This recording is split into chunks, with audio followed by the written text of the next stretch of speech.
World Elder abuse awareness day से एक दिन पहले आज दिल्ली के उपराज्यपाल नजीब जंग ने एक ऐप लॉन्च किया। हेल्पेज SOS नाम का ये ऐप हेल्पेज इंडिया ने डेवलप किया है। इस ऐप में महज एक बटन दबाने से ही कोई भी बुजुर्ग हेल्पलाइन से संपर्क कर शिकायत दर्ज करा सकता है। सीनियर सिटीजन्स की मदद के लिए बनाए गए इस ऐप में क्या है खास, देखिए इसी पर यह रिपोर्ट।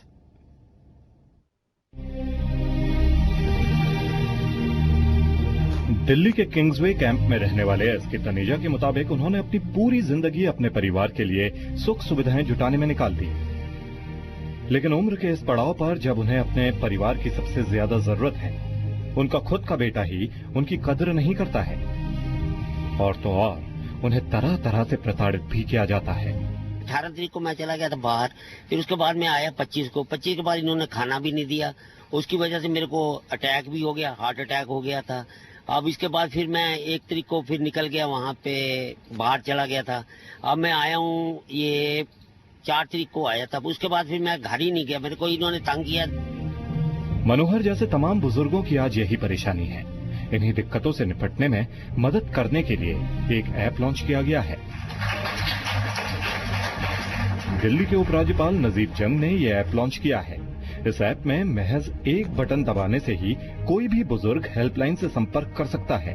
इस हेल्पलाइन के सेंटर देश भर के तमाम इलाकों में हैं। ऐप की खासियत ये है कि जिस इलाके से बुजुर्ग फोन करेंगे, उसी इलाके के हेल्पलाइन सेंटर में कॉल कनेक्ट होगी और उसी इलाके की भाषा में बुजुर्ग अपनी समस्या बता सकते हैं। समस्या सुनने के बाद NGO के लोग उस बुजुर्ग के घर जाकर पहले तो बातचीत और काउंसलिंग के जरिए समस्या को सुलझाने की कोशिश करेंगे, नहीं तो इस मामले में पुलिस की भी मदद ली जा सकती है। इसमें अब 3 ऑप्शंस इस तरह से दिए गए हैं। सबसे पहला ये है कि अगर बुजुर्ग जो है किसी दिक्कत में है तो वो इस बटन पे क्लिक कर सकते हैं, जिससे सीधे उनको हेल्पलाइन पर ये कनेक्ट हो जाएगा। ये ऐप हिंदी और इंग्लिश दोनों में है। सबसे पहले तो हिंदी वाले वर्जन पे अगर हम देखें तो स्वास्थ्य की, सक्रिय जीवन की, वित्तीय योजना बनाने की, वसीयत वगैरह लिखने की, बुजुर्गों पे दुष्व्यवहार हो रहा हो तो उसके बारे में क्या करें उसकी जानकारी, और कुछ अधिकार होते हैं जो पता नहीं होता कि क्या अधिकार होते हैं, उनके बारे में जानकारी। ठीक है, तो बुजुर्गों से जुड़ी जो भी विषय होते हैं उनके बारे में यहाँ पर जानकारी मिल सकती है। ऐप की एक खासियत ये भी है कि इसे सिर्फ मुश्किल के वक्त ही नहीं बल्कि रोजमर्रा की जिंदगी में भी इस्तेमाल किया जा सकता है। इतना ही नहीं, इस ऐप के जरिए बुजुर्ग अलग अलग जगहों पर डिस्काउंट का भी फायदा उठा सकते हैं। जब कभी किसी वृद्ध के साथ अत्याचार होता है, ना बुजुर्ग को पता है कि वो कैसे कंप्लेन करे, ना ही आसपास के लोग जो उसको रोकना चाहे उसको पता है कि कैसे रोके। पुलिस के पास लोग डरते हैं थोड़ा जाने से कि घर का मामला, पुलिस आएगी, बदनामी होगी। NGOs के पास लोगों को पता नहीं होता है कैसे पहुंचे। जो यंगर जनरेशन है उनको कैसे सेंसिटाइज किया जाए, तो इसीलिए हमने ये ऐप लॉन्च किया है। आप नेम एंड एड्रेस देंगे तो वो इमीडिएट आपको हेल्प पहुंचेगी, और उसमें मेरा भी नंबर है उसमें।